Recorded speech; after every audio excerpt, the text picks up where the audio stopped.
오늘 말씀으로 감사로 바꾸어 놓는 인생이라는 제목으로 말씀을 전하는데요.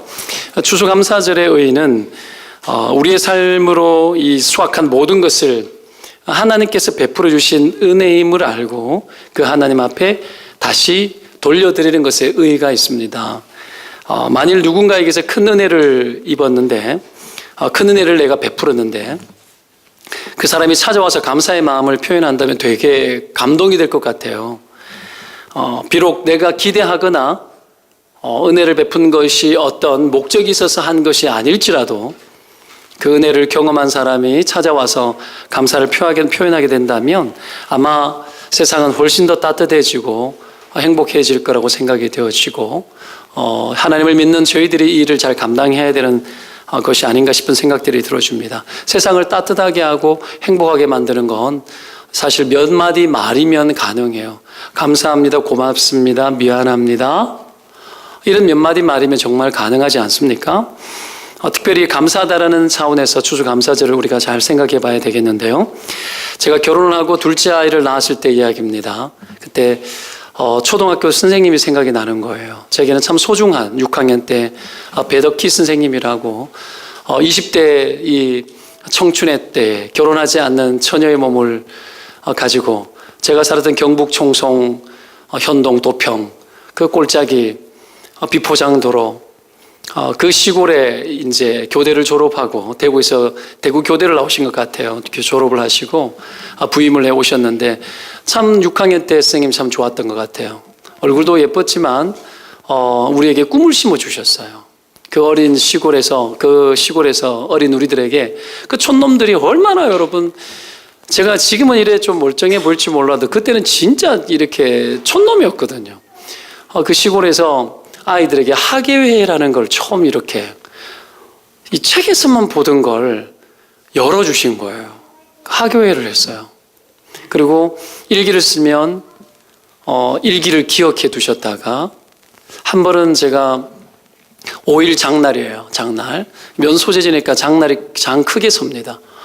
학교를 마치고 청소를 끝내고 선생님과 함께 하교를 하는 거예요. 퇴근하시고 나는 하교를 하고 그 비포장도로 먼지 풀풀 날리는 곳을 걸어서 시장통을 지나가면서 같이 일해 가는데 대화를 주거니 받거니 하는데 제 일기를 기억하시고는 어떻게 해요? 내가 누구 좋아한다고 썼거든요. 탁 사랑 고백을 했단 말이에요. 그러니까 니 좋아하냐 하면서 니 영원토록 걔 좋아할 수 있냐고 이러는 거예요. 가능할 것 같다고 이야기했죠 제가. 딴 여자랑 살고 있어, 딴 여자랑. 그래서 그 자매는 하늘나라를 갔어요. 아팠었는데. 어떤 그런 이야기에 대한 개인적인 어떤 관심을 가져주고, 그게 너무 나에게는 새로운 거예요. 과거의 선생님들 정말 무섭지 않습니까? 수업 시간에 막 열중시옷 해가지고 수업 들으라 그러고, 막 매를 막 심하게 때리고, 그러는 가운데 그런 선생님을 만난 거예요. 사건도 사고도 많았죠. 저랑 절친했던 친구가 좀 꼴통이에요. 좀 꼴통인데 나랑 친했어요. 친했는데 나는 꼴통은 아니었어요. 근데 친했어요. 어디까지나 내 성품이 좋았기 때문에 일어난 역사인 것 같아요.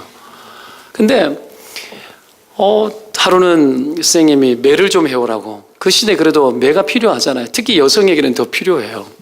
매를 이렇게 시골에서 해가지고 저희들이 둘이서 가가지고 나무를 꺾어가지고 껍질을 다 벗기고 그리고 손잡이에는 여러분 검정색 아시죠? 이 몸에 전기 밴드 테이프를 발라가지고 손잡이 딱 만들어가지고 가져다 줬는데 둘이 만들어서 가져다 줬어요. 근데 그날 그 매로 그 나의 절친이 그 매에 맞은 거예요. 얼마나 억울하겠어요. 그랬더니 아이가 성질이 많이 난 거예요. 이놈이 좀 난폭한 경향이 좀 있어요. 그랬더니 선생님 배를 주먹으로 팍 치고는 문을 열고 나가버린 거예요. 그래가지고 어떡합니까? 제가 학교 마치고 난 후에 그놈 찾아갔죠. 찾아가가지고는 어떻게 해요? 니 이러면 안 된다. 니 가가지고 빌어야 된다. 이 경상도 이게 사투리 막 썼을 거 아닙니까? 니 빌어야 된다. 니 익하다가 죽는다. 안 된다. 그래가지고 머리를 썼어요. 그래서 이 따뜻한 한참 봄날 이렇게 막 접을 들 때여서 들로 갔습니다. 호미를 들고 들에 가가지고 세숫대 하나 들고 들에 가가지고는 여러분 그 냉이를 캐고, 우리말로 난세이라 그럽니다. 냉이를 캐고, 그리고 여러분 그 뭡니까 이게 뭐죠? 동그란 파같이 생겼는 그 뭐라 그래요? 달래를 켜가지고는 그거를 사죄하는 의미에서 그걸 세숫대에 담아가지고는 선생님 집에 찾아가가지고는 그걸 헌납하고는 용서를 구했어요. 근데 어떻게 해요? 용서해 주시고 가가지고 선생님 집에 있는 쓰레기 다 치워주고 니아 거에 실어가지고 쓰레기 연탄 막 댔지 않습니까? 그 옛날에 연탄 쓰레기 다 실어가지고 동네 쓰레기장에 가가지고 다 비워드리고 그랬더니 라면 삶아 주시더라고. 와, 얼마나 고마워요. 그 선생님이 내게는 너무 기억에 남는데 졸업하고 세월이 20년이 지났어요. 선생님이 생각나는데 계속 내 안에 생각이 나는 거예요. 생각이 나면 해야 돼요. 그래서 찾았어요. 어디 계신지 어떻게 알아요? 막 찾았어요. 그때 뭐 싸이월드 뭐 있고 또 그럴 때 아닙니까? 그리고 스쿨 뭐 학교 선생님 찾는 거 이런 거 많을 때 저도 막 찾았어요. I love school입니까? 인터넷에서 막 찾는데 안 나오는 거죠. 그래서 어떻게 해가지고 막 인터넷 검색하고 해가지고 찾아가지고 제가 몇 날 며칠을 수고해서 찾았어요. 울산의 격동초등학교에 가 계시더라고요. 그래서 밤에 전화했더니 숙직실에서 일 받는 분이 전화를 받더니 왜 찾느냐고, 제자인데 찾는다고 전화번호 가르쳐 달라고 해가지고는 찾아갔습니다. 겨울에 찾아갔는데 선생님이 어쩔 줄을 몰라 하는 거예요. 통화는 했지만 어쩔 줄을 몰라 하는 거예요. 학교 마치고 학교에 차를 대고 기다리는데 선생님이 나의 얼굴 보고 이렇게 컸구나 하고는 막 감동하시는 거예요. 감동을 하고 막 어쩔 줄 몰라 하는 거예요. 네가 이렇게 컸구나. 그 처음 이제 학교 부임해 왔을 때 어떻게 잊을 수가 없잖아요. 사건 사고도 많았고. 그래서 나를 데리고 우리 가족들 데리고 그 울주에는 울주군이라 그러죠. 거기에는 쇠고기로 유명해요. 그래 가가지고 이 쇠고기 사주시더라고. 내가 사드려야 되는데 그걸 먹었어요. 먹고 그때 제가 아팠거든요. 초등학교 5학년 때부터 심장병 걸려가지고 아팠거든요. 네가 이렇게 건강하게 컸구나. 연신 이제 그 감동이 있는 거죠. 그리고 밥을 먹고 선생님 집으로 조금 시골스러운 데 가니까 전원주택 지어놓고 이게 남편이 직접 집을 지은 거예요. 대기업 다니다가 캐나다 가서 해외 생활 좀 하시다가 다시 들어와가지고 그 캐나다 가구 그대로 가지고 와서 집에 들어갔는데 집이 원형이야. 거실에 그 앤틱스러운 가구들 원형으로 해놓고는 집 마당에 잔디가 깔려있고 집 마당에 원두막 같은 걸 만들어가지고 난로를 피워놓고 남편이 운치 있는 분이에요. 집 앞에 밭인데 거기에 상황버섯을 재배하고 이제 직장 이제 나오셔가지고 거기서 이제 상황차를 마시면서 막 애들 둘 데리고 그 대화를 정겹게 나누고 하는 그 시간들을 했는데 내가 평생에 만나고 싶고 평생에 한 번은 만나서 내가 선생님께 인사해야 되겠다는 그 생각들이 있었는데 20년 후에 그 빚을 갚은 거죠. 너무 감사했죠. 그 감사의 마음을 표현하고 찾아간 것만으로 선생님은 감동하는 거예요. 여러분 뭐 인생의 보람이 별 게 있겠어요. 그 감사가 행복하게 만들고 내가 헛되게 인생을 살지 않았고 내가 정말 교사 노릇하면서 너무 보람되고 그것이 때로는 힘들고 어려운 순간들을 이기게 하고 삶의 위기를 극복하게 만들고 그런 따뜻함을 선물로 주는 것 아닙니까? 여러분 감사는 남들에게 내가 여러분 하나의 선물을 주는 것과 같은 겁니다. 뭘 받아서 감사하기 전에 감사가 들어가면 그 감사 자체가 선물과 같은 거죠. 여러분 이 감사를 표현하는 것은 너무나 마땅한 바고요. 그것은 하나님을 믿지 않는 자들도 다 공감하는 하나님의 성품을 받은 인간들이라면 누구든지 감사하는 것은 당연한 것입니다. 예수님도 마찬가지죠. 은혜를 감사하는 것을 마땅한 것으로 여겨요. 10명의 나병 환자를 고쳤을 때 한 명이 돌아와서 감사했죠. 그때 나머지 9은 어디 있느냐 물으셔요. 예수님도 감사를 기뻐하고 감사는 당연하게 여기시는 분이십니다. 여러분 때문에 인생이 달라지고 행복해지기 위해서는 우리가 감사를 풍성하게 하고 감사지수를 높이면 돼요. 좋은 인생 되고 싶으면 감사하고 살면 돼요. 그리고 행복하게 살고 싶으면 감사 많은 사람 옆에 친하게 지내면 돼요. 행복한 사람 옆에, 감사가 많은 사람 옆에 있으면 행복해집니다. 불평 많은 사람 옆에 있으면 계속 피곤해져요. 피곤해집니다. 불평 많은 사람과 친하게 지내면 안 돼요. 그를 멀리하라는 얘기가 아니라 모두 감사가 많고 기쁨이 많은 사람을 가까이 하면 그도 어떡합니까? 불평 많은 사람 곁에 있지 않고 감사 많은 사람 쪽으로 쫓아와요. 그렇게 만들어가는 거예요. 그래서 감사를 풍성하게 하는 은혜가 있기를 축원드립니다. 자, 바울서 신서가 총 13개 정도로 봐요. 그런데 바울서 신 13개 중에 바울이 초두에 이야기를 시작할 때 감사한다라고 표현하는 서신서가 12개입니다. 갈라디아서를 빼고. 갈라디아서는 그 시대의 이단과 또 그 어떤 심각성 때문에 바울이 깜빡했는지 모르겠지만 바울서 신서 중에 이 갈라디아서를 제외한 12권의 성경은 모두 다 감사가 넘치는 것으로 여러분 이 편지가 시작이 되어집니다. 감사는 오늘 4절에도 보십시오. 항상 내가 너희를 위하여 항상 하나님께 감사하노니 그렇게 시작하지 않습니까? 고린도 교회는 정말 문제가 많았죠. 분쟁도 많았고요. 근친상간, 온갖 비윤리적인 문제, 세상 법정에 막 호소하고 온갖 문제들로 막 가득했습니다. 이 고린도 교회, 여러분 이 고린도 교회를 향하여서 복음을 쓰면서 말씀을 전하면서 그들을 질책하고 책망하기 이전에 바울이 감사로 그리고 격려로 그들 가운데 인사를 하는 거죠. 여러분 사람의 변화를 이끌어내는 것은 불만 많고 인생에 한이 많은 사람이 사람을 이끌어내기 힘듭니다. 사람의 변화를 이끌어내는 것도 감사가 있고 기쁨이 있고 여러분 에너지가 있는 사람이 이끌어내는 겁니다. 그래야 여러분 책망도 달게 받을 수 있는 거죠. 불만이 많은 사람이 리더십을 발휘하면 잘 듣지를 않습니다.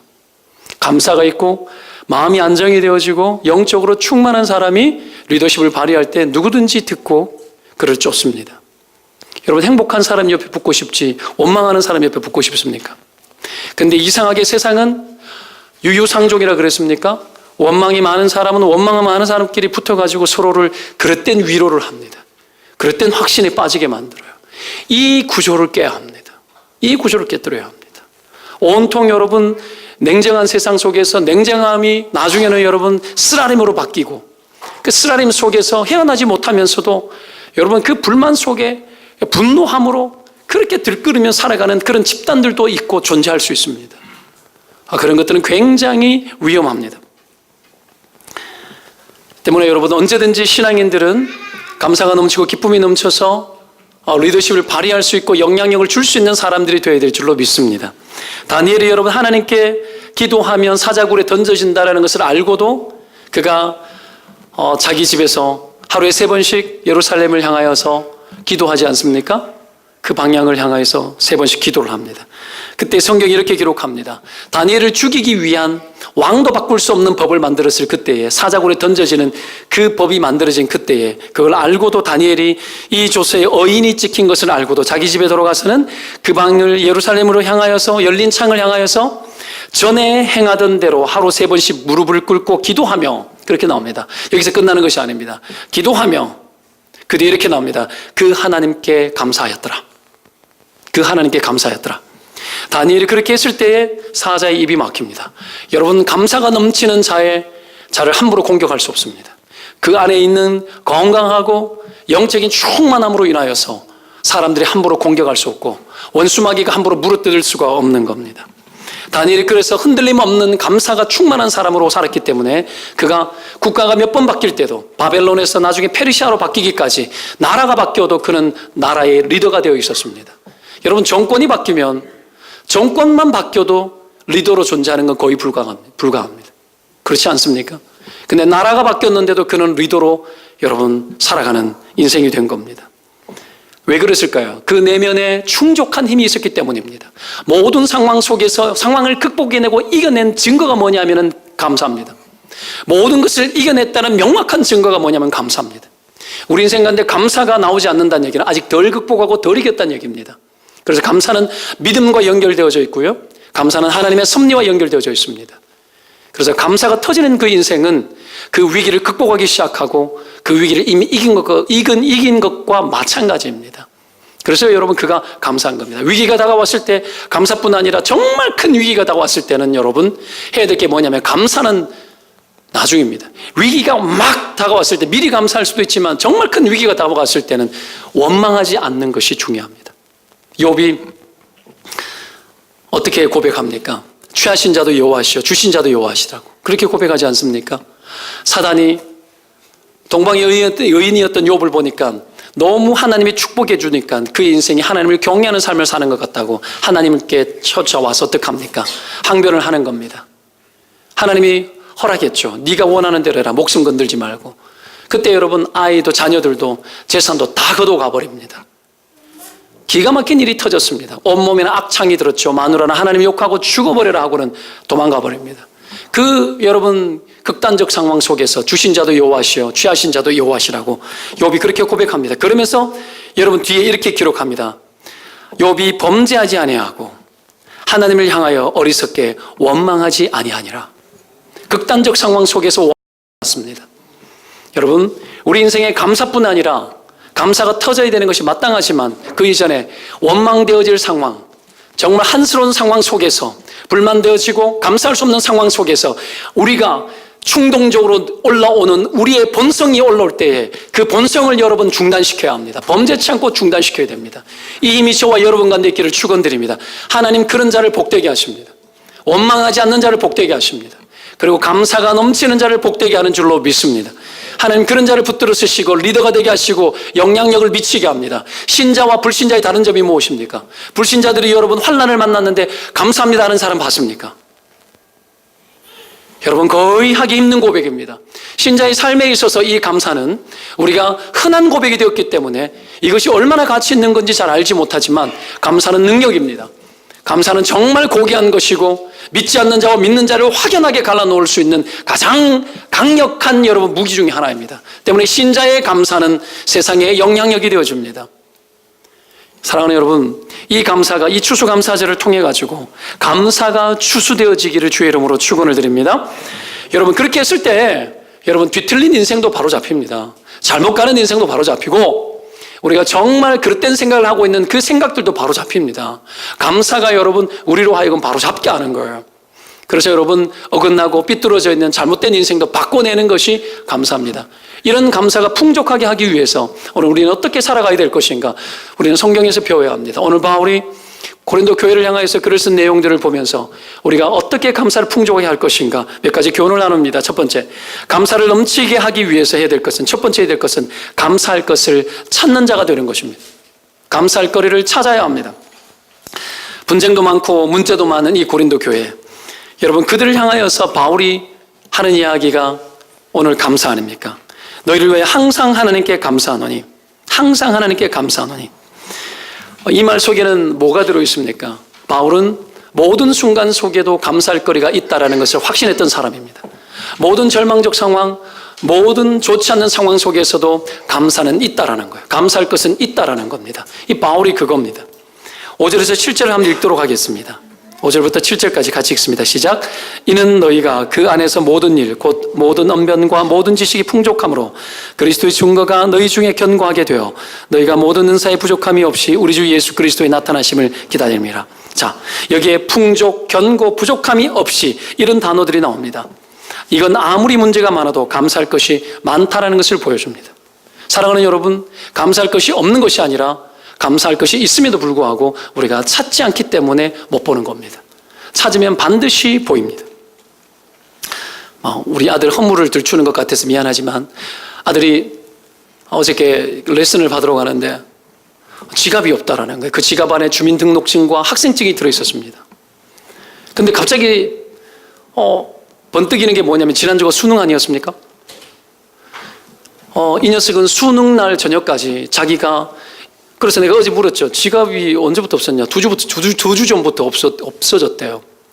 그 지난주 수능 아니었습니까? 수능 전날까지 저녁까지 지갑 없다 소리를 하지 않았습니다. 이게 어떤 상황인지 아십니까? 학생증, 주민등록증 없어요. 아침에 여러분 가가지고 보통 떼는데 생각도 없는 거죠. 그래서 내가 수능이 우리 아들을 위해서 미루어졌는가? 아무리 수능 시험과 성적과 관계없이 뭐 음악을 하는 애라고 하더라도 이건 너무하다. 물론 뭐 아침에 일어나가지고 온라인으로 뗄 수 있는 뭐 이런 것들이 있겠죠. 근데 너무 답답하지 않습니까? 그럼에도 불구하고 제가 감사거리를 찾았어요. 하나님 속 터집니다.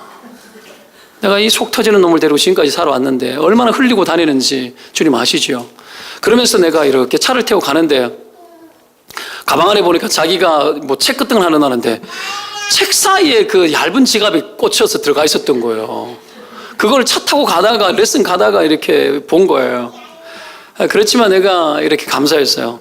아, 이렇게 속 편한 놈이구나. 이 많은 세상에 스트레스 다 받으면 얼마나 힘들까. 그 생각하니까는 마음이 편해지더라고요. 여러분 그렇지 않습니까? 세상의 모든 스트레스를 다 받아가면서 자기 일인 것처럼 살아가면 죽지 살겠어요? 얘는 천지에 여자를 잘 만나야 돼요. 잘 챙겨주는 여자를 만나야 돼요. 이게 너무 흘리고 다니니까. 그럼에도 불구하고 감사가 나와요. 감사가 나오고 찾아보면 여러분 감사거리는 있습니다. 모든 좋지 않는 상황 이면에는 너무 좋은 것이 있기 때문에 생기는 문제였다라는 것이 여러분 찾아보면 쉽게 찾아볼 수 있어요. 고린도 교회도 잘하는 게 너무 많아요. 언변의 능력이 있으니까는 말도 많았던 거예요. 말도 많았던 겁니다. 여러분 이런 양면성을 가지고 있는 거죠. 바울은 그것을 찾았습니다. 여러분 이것을 볼 수 있어야 돼요. 볼 수 있어야 됩니다. 볼 수 있는 사람이 있고 볼 수 없는 사람이 있어요. 찾는 사람이 있고 찾을 수 없는 사람이 있어요. 그 차이가 뭔 줄 아십니까? 가장 큰 차이는 생각하는 거예요. 생각하고 기억할 줄 아는 거. 기억하고 생각하는 사람은 잘 찾아요. 근데 아무리 좋은 것을 가지고 있어도 생각하지 않고 기억하지 않으면 여러분 감동이 없어요.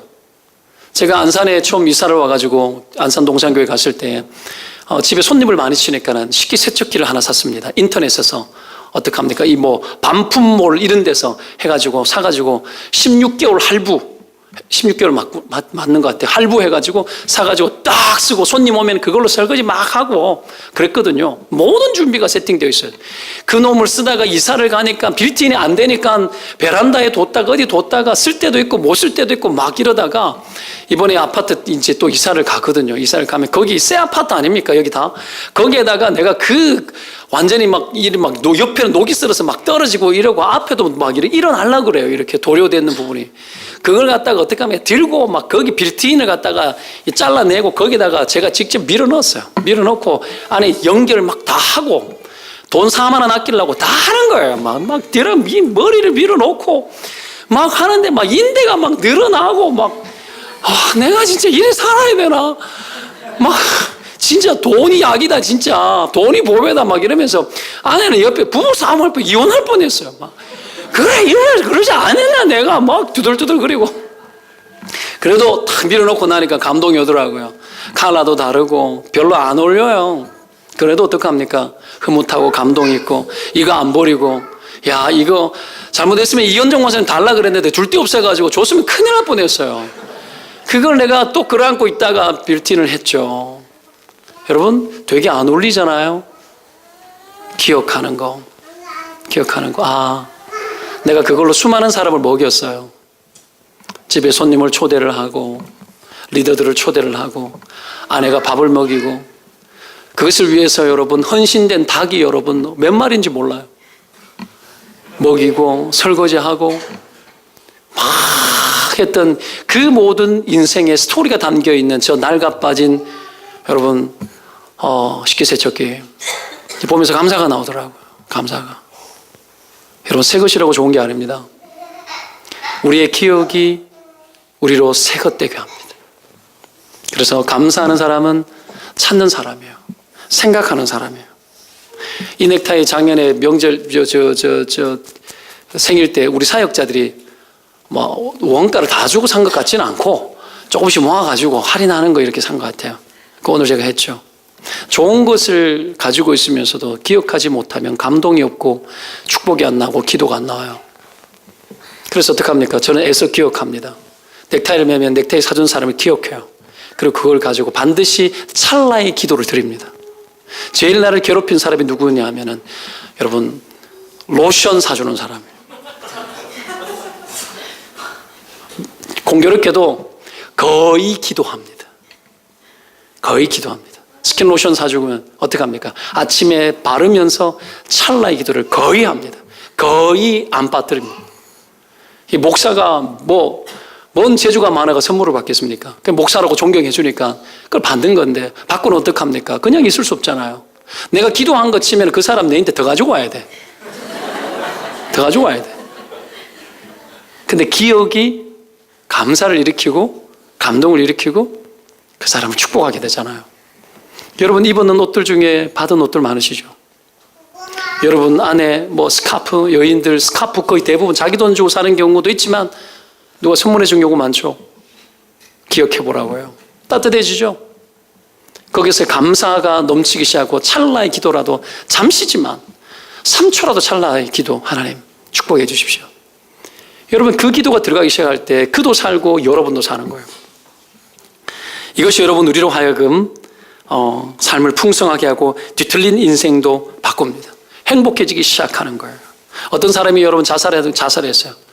부도를 맞아가지고 200억인가 부도인가 200억인가를 갖다가 사기를 당했던가 몇백억을 당했는데 그 자살했는데 집에 가니까는 집에 남아있는 재산이 400억이더래요. 난 2천만 원도 없는데 여러분 그런 거예요.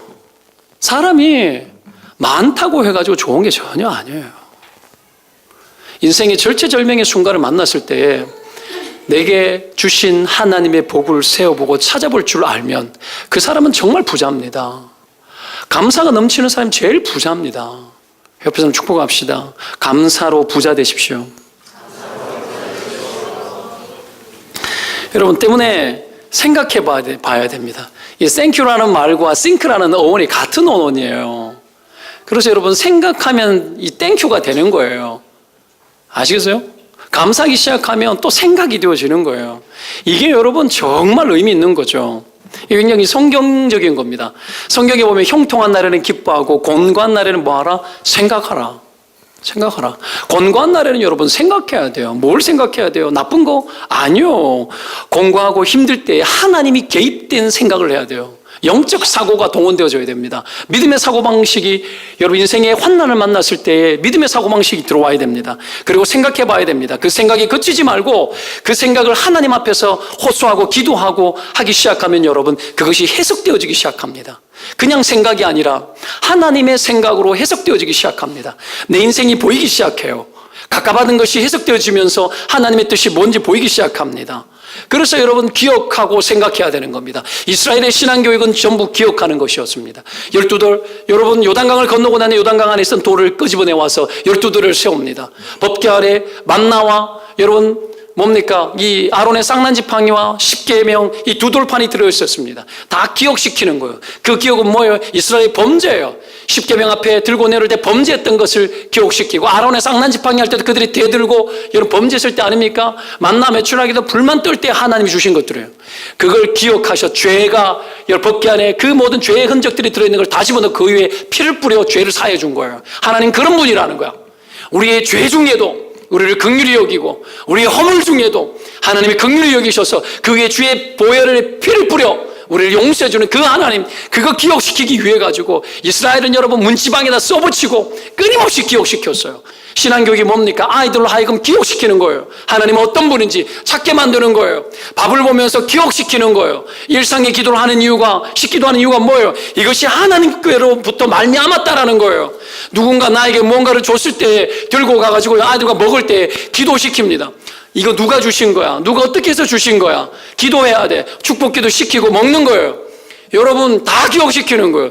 이 기억하는 영적 사고가 다 죽어서 감사가 떨어져 나간 거예요. 감사가 나가면 뭐가 올라와요? 분노가 올라오고 슬픔이 올라오고 우울함이 올라와요. 그것 가지고 어떻게 살아갑니까? 우울함을 그토록 받아들이면서 인생을 어떻게 살 수 있단 말입니까? 안 그래도 이 세상은 쉽지 않은 세상 속에서 죄를 지어도 한없이 줄 수밖에 없는 이 세상 속에서 우울함도 다가오고 세상이 원하는 것만큼 채워지지 않는 우리의 한계, 여러분 아시지 않습니까? 여기서 어떻게 우리 인생을 부하게 만든단 말이죠? 영적 사고가 없고 내 삶에 대한 환난이 왔을 때 내 삶에 대한 해석이 없고 그리고 그 속에서 하나님이 어떤 일을 행하실지에 대한 하나님의 뜻에 대한 고백이 없으면 여러분 살 수 없는 거죠. 그 속에서 감사가 터지기까지 가야 됩니다. 우리가 여러분 이런 영적 사고를 반복하다 보면 주시는 축복이 있는데 그게 뭐냐면 해석의 능력이죠. 해석의 능력. 오늘 8절 보십시오. 8절 읽겠습니다. 주께서 시작. 주께서 너희를 우리 주 예수 그리스도의 날에 책망할 것이 없는 자로 끝까지 견고하게 하시리라. 바울의 해석입니다. 이 문제 많고 꼴통 같은 고린도 교회에 이 심각한 성도들을 향하여서 감사거리를 막 찾고 난 이후에 뭐합니까? 그들을 향하여서 해석합니다. 너희들 인생을 해석해 줍니다. 어떻게 해석해 줍니까? 긍정적인 해석 아닙니까? 그리스도 예수의 날까지 책망할 것이 없는 자로, 책망 막 들어가기 직전인데 책망할 것이 없는 자로 끝까지 견고하게 하실 것이라고 그들의 삶과 인생에 대해서 조명하고 해석해 줍니다. 해석뿐 아니라 뭐가 들어갑니까? 축복이 들어가고, 여러분 뭐가 되는 거죠? 예언하는 거예요. 예언이 뭐죠? 하나님의 뜻을 선포하고 말하는 거예요. 너희를 향한 하나님의 뜻은 이거야. 그걸 예언해 주는 겁니다. 하나님 앞에 영적 사고를 하고 살아가는 사람들의 삶에 뭐가 있는 줄 아십니까? 예언이 있는 거예요. 하나님을 경험한 자의 삶에는 하나님 앞으로도 내 인생 가운데 어떻게 하실지에 대한 미래가 보이는 확신이 서는 거예요. 예언이 서는 거예요. 다윗이 여러분 골리앗 앞에서 여러분 어떻게 이야기합니까? 만군의 여호와의 이름을 나아간다고 이야기하면서 어떻게 저 짐승들처럼 하나처럼 너도 될 것이라고 다윗이 여러분 예언하고 선포하지 않습니까? 어떻게 그럴 수 있죠? 그가 하나님과 경험이 있기 때문에, 하나님과 동행한 경험이 있기 때문에, 사자의 입에서 양을 건져온 경험이 있기 때문에, 하나님과 동행한 경험이 있기 때문에 확신하는 거죠. 그래서 예언하는 거예요. 선포하고 말해버리는 거예요. 골리앗 앞에서. 여러분 그런 자신감이 있습니까? 신자의 영적 자신감은 거기서 얻어지는 거예요.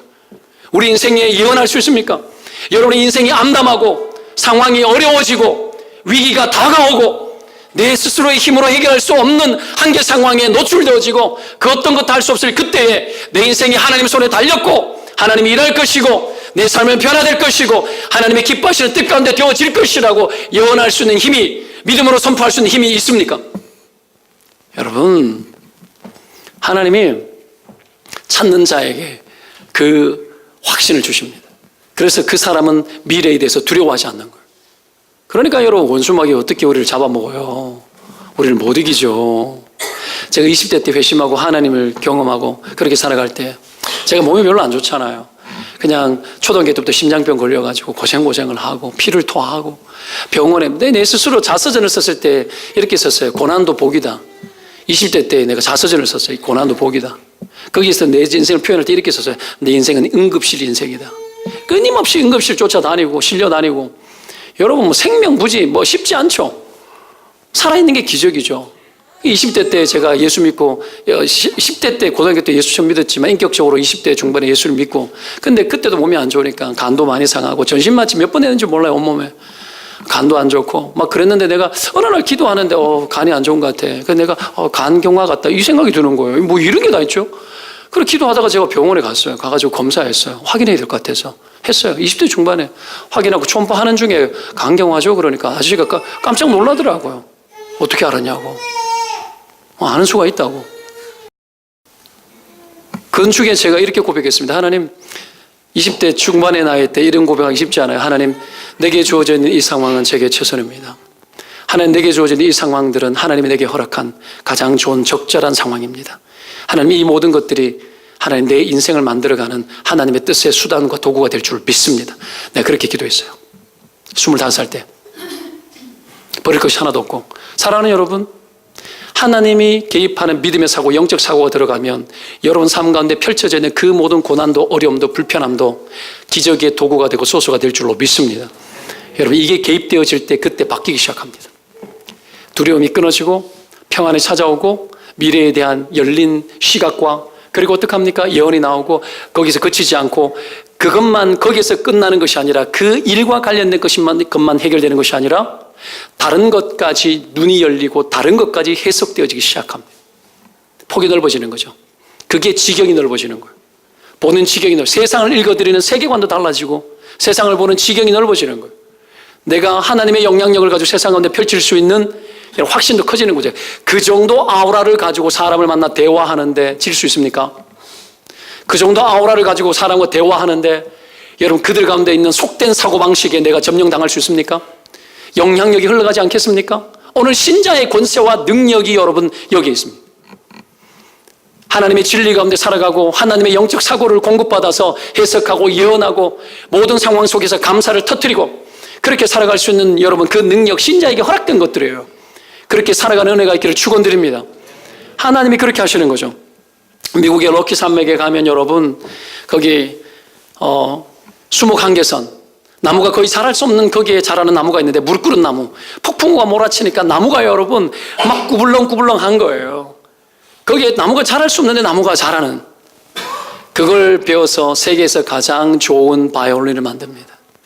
그 나무로 만들어야 가장 소리가 좋은 바이올린이 나오는 거예요. 여러분 우리 인생에 고난이 오고 어려움이 와도 내 생애 속에 하나님이 해석되어지고 하나님이 개입되어진 이 영적 사고가 깊이 들어가기 시작하면 하나님이 여러분의 인생을 통해 가지고 영광 받으시고 찬송 받으시기에 합당하도록 만듭니다. 이 백성은 내가 나를 위하여 지었나니 나의 찬송을 부르게 하려 함이라. 여러분 인생이 찬송이 되게 하시기를 축원드립니다. 감사가 나와야 돼요. 감사는 하나님이 받으시는 가장 큰 찬송입니다. 감사.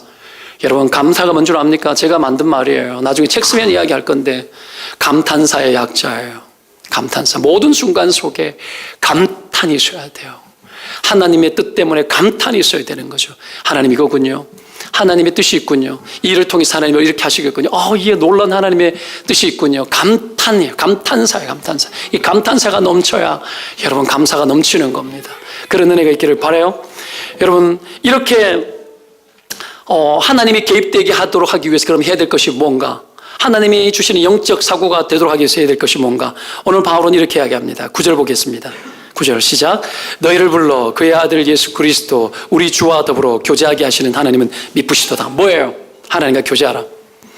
아무리 문제 많은 고린도 교회일지라도 감사가 터지는 이유는 그리고 그들의 인생을 그들의 교회를 미래를 예언하고 책망할 것이 없는 교회가 될 것이라고 예언할 수 있는 이유는 무엇입니까? 뭐죠? 여러분 그들이 하나님과 교제할 수 있기 때문이에요. 그래서 9절에 바울은 우리 주와 그리스도 예수 그리스도 우리 주와 더불어 교제하게 하시는 하나님은 미쁘시도다. 미쁘다는 게 뭐예요? 믿을만하다. 하나님과 교제하면 하나님이 신실하셔서 너희들이 교제하고 믿는 대로 하나님의 뜻대로 하나님이 신실하게 일하셔서 너희들을 책망할 것이 없는 자들로 그렇게 만들어 갈 거라는 거예요. 때문에 인생의 고난이 오든 오지 않든 우리가 해야 될 것이 뭡니까? 하나님과 교제하는 거예요. 하나님 앞에 나아가는 거예요. 주님 앞에 설 줄 아는 거예요. 그 속에 기도해야 영적 사고가 일어나죠. 기도 없이 어떻게 영적 사고가 일어납니까? 말씀 보지 않고 큐티하지 않는 어떻게 영적 사고가 일어납니까? 이 부패한 인생 구원을 입었으나 여러분 우리가 하나님을 가까이 하지 않으면 불신자와 방불한 삶을 얼마든지 살 수 있는 여러분 여전히 우리의 본성이 내게 남아있는 옛사람이 죽었으나 이 육체의 습관 안에 남아있는 이 여러분 옛사람의 본성을 쫓아 행하는 이것을 어떻게 막을 수 있단 말입니까? 하나님을 가까이 하지 않고는 불가능합니다. 시련이 오고 환난이 오면 여러분 하나님과 교제하지 않고 어떻게 버팁니까?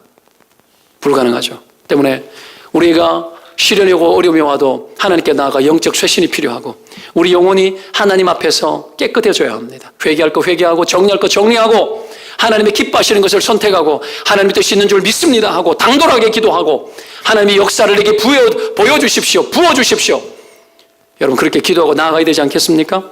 그렇게 했을 때에 여러분 우리의 이 뼈가 영적 강골이 되어지고 육신의 근육이 여러분 영적인 근육으로 튼튼한 근육이 되어집니다. 그래야 영적 전쟁에 싸워서 이기고 이 험악한 세상 속에서 승리할 수 있을 줄로 믿습니다. 그렇게 살 때 여러분 뒤틀린 인생이 바로잡히시는 거예요. 제가 여러분 그래서 어느 날 말을 만들었어요. 맨날 죽겠네. 왜 죽겠네. 내가 그래서 말을 바꿨어요. 죽겠네가 이거 죽게 있네. 모든 것이 죽게 있네. 따라합시다. 죽게 있네. 다 죽게 있습니다. 죽겠네 그러지만 천천히 죽게 있네. 성질 급하면 죽겠네로 바뀌는데 차분하게 생각하고 죽게 있네. 그런 겁니다. 모든 것이 죽게 속해 있고 주님이 뜻 안에 있습니다.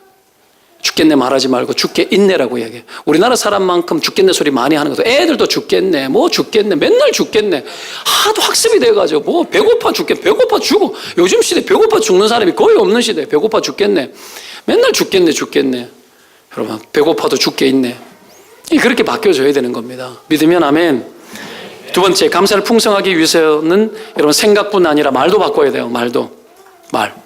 여러분 뇌 구조를 연구하는 사람들이 언어 중추신경이 인간의 모든 신경을 다 지배한다고 이야기합니다. 이거는 여러분 사실이에요.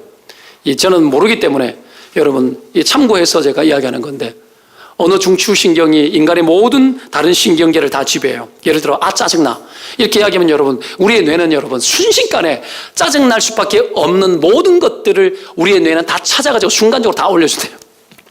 컴퓨터는 검색하는 시간이 걸리지 않습니까? 아무리 빨라도 시간이 걸려요. 근데 이 뇌에는 시간이 안 걸려요. 짜증나 그러면 여러분, 짜증나는 것이 이것만 짜증나는 것이 아니라 다 짜증나고 옆에서 있는 인간도 짜증나고 다 짜증나는 거예요. 짜증 모드로 시작되어지면 다 짜증나는 거예요. 길거리 지나가다 짜증나고 막 길거리 지나가는 이쁜 여자 봐도 막 짜증나고 내보다 더 잘생긴 남자 막 다 짜증날 수 있는 거예요. 내보다 돈 많은 사람 보면 짜증나고 외제차 타고 다니면 짜증나고 막 다 짜증나는 거지. 그리고 어떻게 살아요? 짜증하기 시작하면 다 짜증나는 거예요. 과일 얹어놓고 내 과일은 왜 이렇게 없어? 그냥 막 짜증내고 별거 아닌데 다 짜증나요. 나는 왜 배를 가지고 왔을까? 저 멜론 저건 좀 놨으면 자랑하고 좋았을 텐데 막 짜증나고. 짜증내려고 그러면 한도 끝도 없어요. 이 호박 우리 엄마가 여러분 심었던 거 지난번에 갖고 온 거예요. 저 호박 우리 임종수 집사님이 시골 가서 가져온 것 같아. 여러분, 짜증날 게 아니라 엄마가 보이잖아. 호박을 왜 저기 올려놨을까? 우리 엄마 생각하고 내가 여기 내놓은 거예요. 보이는 거지. 여러분, 때문에 말이 인생을 지배합니다. 내 귀에 들리는 대로 할 것이라고 12정탐꾼들이 돌아왔을 때 말씀하셨잖아요. 하나님 그들이 말한 대로 만들어버렸어요. 광야 40년 동안 여러분 다 뺑뺑이 돌려가지고 다 죽이고 여호수아 갈렙만 더 갔지 않습니까? 하나님은 말하는 대로 인생을 여는 분이에요. 우리의 말에는 창조적 능력이 있어요. 그래서 하나님은 여러분 말 잘못하는 거 정말 싫어합니다. 여러분 로마서 3장에 보면 여러분 우리 인간의 죄에 대해서 목구멍은 열린 무덤이고 입술로는 속임을 베풀고 여러분 그런 말들 나오지 않습니까? 그렇죠? 독사에 독이 있고 다 말이에요. 범죄는 무엇으로 시작한 줄 아십니까? 말을 통해 범죄를 시작합니다. 다 말입니다. 그러니까 하나님이 여러분 입술이 하나님께 붙잡힌 자를 축복하는 줄로 믿습니다. 이게 여러분 실제적이고 과학적이고 의학적이고 여러분 모든 것이 다 증거해 줍니다. 뇌는 그래서 내가 말하는 대로 순종해요. 내가 말하는 대로 모든 데이터를 모아가지고 내 말을 긍정해 줍니다. 나쁘게 말하면 나쁜 말을 긍정해 줘요. 좋게 말하면 좋은 것을 긍정해 주고. 뇌는 여러분 바보 같아요. 막 따라옵니다. 우리 뇌가 어떤 줄 아시죠? 아무런 기쁨이 없는 상황에서 그냥 막 억지로 웃으면 뇌는 진짜 기쁨이 있는 줄 알고 뇌는 작동하고 움직인대요. 그만큼 여러분 하나님의 뜻대로 순종하고 주님이 원하는 대로 반응하기 시작하면 뇌는 따라 움직인다라는 거예요. 여러분 아멘입니까? 왜 웃음 치료하는 줄 알아요? 인간적이다 아니요. 웃기 시작하면 진짜 뇌가 행복한 줄 알아요. 뇌는 그렇게 바뀌더라는 거예요. 그러니 여러분 뇌가 우리의 모든 사고방식과 감정을 조절하지 않습니까? 때문에 우리가 하나님의 뜻대로 말하기 시작하면 사고방식도 그렇죠. 그리고 감정도 순종합니다. 순종해서 모든 하나님의 뜻을 이루기에 합당한 데이터를 머릿속에서 다 공급해 줍니다. 그리고 지난날의 추억, 기억 다 동원시켜 줍니다. 하나님이 그랬지, 이런 거 주셨지, 그런 내 인생이 이렇게 되겠지, 막 예언되는 대로 도와주고 우리 인생이 막 열리고 감정도 처음에는 막 죽을 것 같다가 평정심이 찾아지고 확신이 들어지고 하는 일들이 일어나는 거예요. 여러분 우리가 낙관적이고 긍정적인 말을 하고 감사의 말을 하면 여러분 그 감정을 느끼는 것이 뇌의 왼쪽의 전전두피질 부분이 활성화된대요.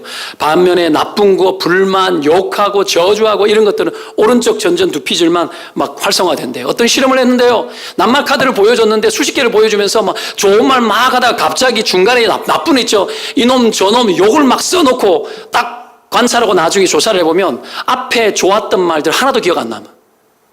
안 남고 나쁜 말, 저주했던 그 말들만 딱 기억하는.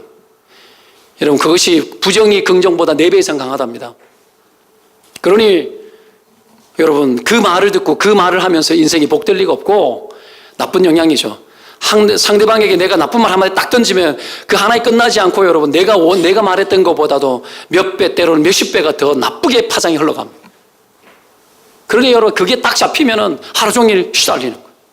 아침에 나쁜 감정에 딱 붙들리고 아내랑 만약에 딱 싸웠다. 어떤 일이 터져요. 하루 종일 붙들려요. 다른 게 손이 안 잡혀. 행복은 안 그래요. 감사는 안 그래요. 많은 것들을 보게 만들어요. 그래서 실수하지 않는 거예요. 흥분하지 않는 거예요. 잘못된 선택을 하지 않는 거예요. 하나님이 여러분 우리 인생을 그렇게 만들어 놓은 겁니다. 이 언어의 능력. 그리고 여러분 이 전전두피질이 왼 좌측이 활성화되어졌을 때는 여러분 스트레스가 팍 사라지고 행복해지는데 이걸 심리학자들이 용어를 붙였어요. 리셋이라고. 리셋. 여러분 리셋 효과라고 이야기합니다. 재설정 효과. 컴퓨터가 여러분 만약에 막 끈데 안 꺼지고 켜지는데 잘 안 켜지고 답답하면 여러분 뭐 한 줄 아십니까? 지금도 리셋 눌러버려요. 리셋 누르고 다시 시작해 버리는 거예요. 어떤 거죠? 인생에 어려움이 오고 삐걱거리고 안 돌아갈 때에 감사가 터지면 다시 재설정됩니다. 다시 시작할 수 있습니다. 할렐루야. 하나님이 여러분 감사의 능력을 그렇게 준 거예요. 우리 인생 가운데 하나님이 늘 감사를 통해서 내 인생을 다시 새롭게 시작할 수 있는 새로움을 보여주시는 거죠. 감사가 이런 역할을 합니다. 때문에 인생이 제대로 풀어지기를 원하는 자들마다 기억하고 생각하는 것을 넘어서 입술로 감사를 표현해야 됩니다. 아내에게 표현하고 남편에게 표현하고 아이들에게 표현하고 계속 말해야 돼요. 감사해, 감사해, 감사해. 그러면 행복해집니다. 인생 바뀝니다. 가정이 달라집니다. 100% 달라집니다. 그래서 시편 19편에 여러분 시편 기자는 이렇게 이야기합니다. 내 입의 말과 마음의 묵상이 주님 앞에 연락되기를 원하나이다. 마음의 묵상이 생각 아닙니까? 영적 사고 아닙니까? 근데 그 앞에 뭐가 나와 있습니까? 하나님을 개입시키는 영적 사고 앞에 입술의 말. 입의 말. 입의 말을 연락이 뭐예요? 하나님 앞에 드리는 거예요. 제물로 드리는 거 아니에요? 연락하시고 흠량하시고 받으시는 거 아니에요? 하나님이 여러분 우리 인생의 제물로 돈 안 드리고 제물로 드릴 수 있는 게 뭔 줄 알아요? 입술의 열매예요. 입으로 하나님 앞에 열매를 드려야 돼요. 입으로 하나님 앞에 제물 드려야 돼요. 돈 없어도 입은 할 수 있잖아요. 몸으로 못해도 입은 할 수 있잖아요. 하나님이 여러분 예배 받으시기 이전에 우리의 입술이 예배 받기를 원하셔요. 언어가 달라져야 됩니다. 말이 달라져야 됩니다. 믿음의 언어로 바꿔야 됩니다. 불평, 불만 찾아내지 말고 감사거리 찾아내야 됩니다. 생각해야 돼요. 영적 사고해야 됩니다. 하나님과 관계해야 돼. 그분 앞에 나아가서 하나님의 뜻을 찾아야 되고 아무리 암담하더라도 예언하고 표현하고 말하고 그것을 통해서 여러분 입술이 연락되게 해야 됩니다. 하나님이 여러분 그것을 원하는 거죠. 그래서 여러분 입술을 주님 앞에 더 드리시기를 주의 이름으로 축원드립니다. 그렇게 할 때 온갖 것들을 다 리셋시켜버려요. 마지막으로 여러분 세 번째 교훈이 뭡니까? 덧붙여서 해야 될 이야기가 뭐냐면 감사를 더불어서 함께 해야 되는 거. 더불어서 함께 해야 되는 거. 이것이 감사를 풍성하게 만들고 인생을 재설정하게 만들고 사람들의 삶을 여러분 뒤틀린 인생도 바로잡아줍니다. 감사는 나에게만 좋은 것이 아니라 나와 함께하고 있는 모든 사람에게 감사합니다. 감사는 대상이 필요합니다. 나 자신에게도 고마울 수 있죠. 그러나 감사는 대상이 필요한 거 아닙니까? 대상에게 감사하는 거고 그 대상이 감사의 소리를 들을 때 내 인생만 바뀌는 뿐만 아니라 그 감사를 듣는 사람의 인생도 바뀝니다. 아멘. 이게 영향력이죠. 감사로 바꿔내는 인생. 때문에 여러분 우리의 이 감사가 더불어 함께 넘치게 해야 됩니다. 오늘 4절, 5절, 7절, 8절, 9절 여러분 거의 모든 절 속에 나오는 게 너희가 너희를 바울이 너희와 너희를 계속 너희라고 이야기합니다. 바울의 관심은 그들에게 있었습니다. 바울의 감사가 그들의 감사가 되기를 원했습니다. 바울의 영적 해석이 그들의 영적 해석이 되어지고 바울의 그들을 향한 예언과 그들을 향한 선포가 그들의 것이 진실로 되어지기를 원했고 그것이 그들과 더불어서 함께 경험되어지기를 원했습니다. 바울의 마음입니다. 여러분 저는 구합니다.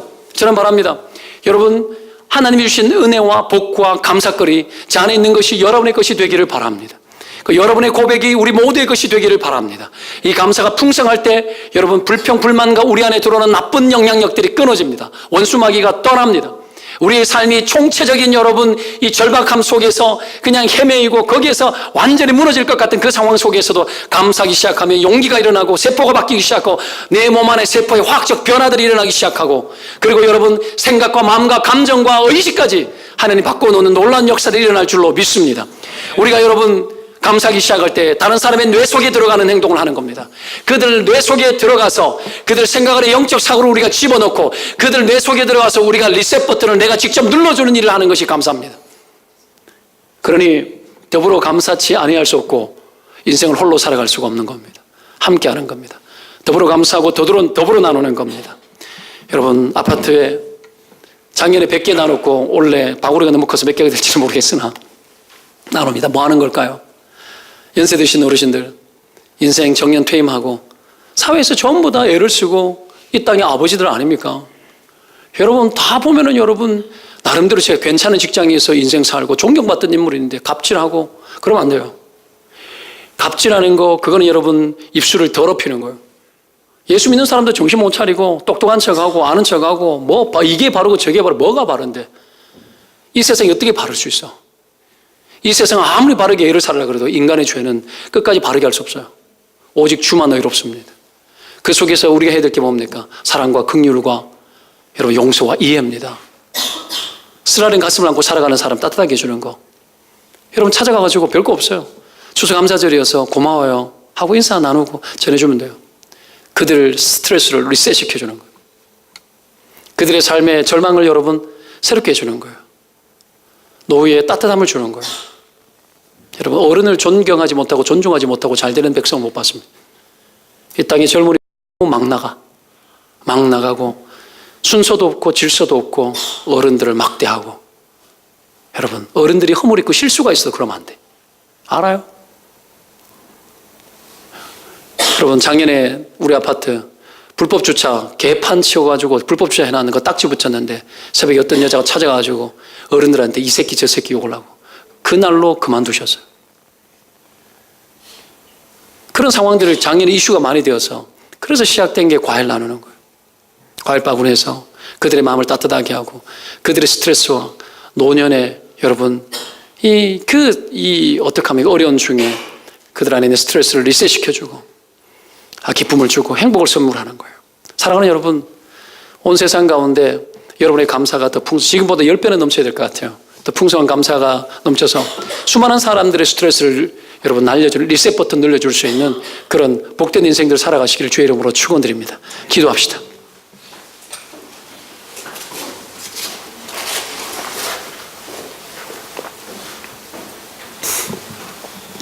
여러분 너무 많아서 너무 풍족해서 불만이 많은 시대로 우리 살고 있지 않습니까? 있는 것 없는 것 다 가지고 있으면서도 상대적 빈곤 속에서 불만, 불평 아니요. 우리 민족은 과거 보릿고개도 넘었고 6.25 전쟁도 넘었고 찢어지게 가난한 생활 속에 믿음으로 극복하고 달려왔던 민족인데 감사가 없고 온통 불만과 가득하고 독소로 가득하고 세상을 따뜻하게 만들어야 되는데 온통 세상을 너무 차갑게 춥게 만들어요. 여러분 신자의 능력, 감사의 능력, 영적 사고의 능력, 그리고 온 세상을 향하여 선포하는 능력, 신자의 준 것 아닙니까? 사랑의 능력. 여러분 이 세계에 접근해야 됩니다. 하나님이 개입된 인생은 복됩니다. 그 속으로 점점 더 들어가야 됩니다. 오늘 여러분 안에 여러분 그 고백이 일어나야 합니다. 올 한해 뒤돌아보면서 감사할 것, 무슨 일이 주셔야 꼭 감사합니까? 아니죠. 가족이 존재하는 것만으로 감사하고, 뒤집어 볼까요? 아침에 출근했다가 집에 무사히 돌아온 것에 대해서 감사하셔야 돼요. 이 세상은 절대로 가만히 있으면 여러분 멀쩡해지는 세상이 아니에요. 가만두면 위험한 세상이에요. 수도 없는 하나님의 여러분 그 은혜와 사랑이 우리의 눈을 감는 순간도, 우리가 침을 삼키는 그 순간도 우리를 보호하고 지키고, 그 은혜에 감사하면서 아버지 감사가 넘치고 이것이 수많은 사람에게 스트레스를 극복시키고 고난을 이기게 만드는 능력이 되게 하여 주시옵소서. 오늘 내 삶이 그 삶이 되게 하시고 우리의 가정 속에 다시 한번 리셋 버튼을 누르게 하여 주시고, 아버지 하나님이 우리 교회가, 아버지 이 대한민국 교회가, 그리고 이 대한민국 땅이 하나님 그 변화가 있게 하여 주시고, 아버지 하나님의 행복한 조국, 행복한 교회, 행복한 가정 만드는 일에 우리가 귀하게 쓰임받게 도와달라고 이 시간에 하나님 앞에 함께 기도하며 나아가십시다. 기도합니다.